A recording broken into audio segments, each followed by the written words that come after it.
Bine, nu vreau să te pun în ipostaze. Dar el se întoarce de pe o parte pe alta da, sau... se ridică în picioare, se duce la litieră. Stă așa, acum stă așa doar că îl filmez eu, să pară drăguț? Stă destul de mult Băsucă, așa, unde îi dar- place să fie mângâiat? Pe burtă. Pe burtă? Păi n-are burtă. Are. Are șunci, ba da. Are șunci, are. E super drăguț, stă la mângâiat de burtă. Hai mă, dă-te să... așa. Hai să te vadă lumea, uite ce față are de gâdili.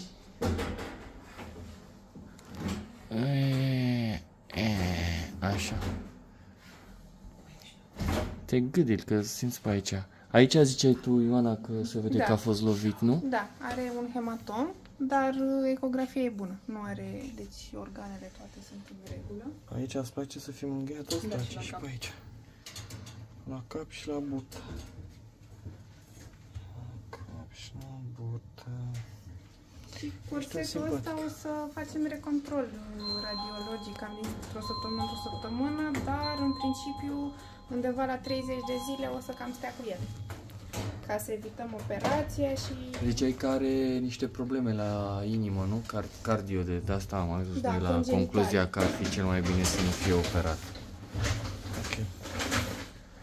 Stai liniștită că nu facem... Nu e live. Asta e. Să Dar mai nu aud oameni sunt făcând grave treabă cu problemele cardio, nu e cabine. de medicație. S-a născut cu niște chestii în plus pe acolo, practic. Deci el ce probleme are de final? De a spus corsetul ăsta că nu mai ține. Avulsie de spată. Ah, ok. A avut accentul la rutier în timp ce a alergat după șoarece. Așa s-a întâmplat? Că Da, da. mie nu mi-a zis doamna. Da, a alergat după un șoarece și l-a lovit mașina și are... Practic spata smulsă din musculatură. Să-ți fie Asta e învățare ideea. de minte să nu mai alegi după șoareci de aici încolo, da?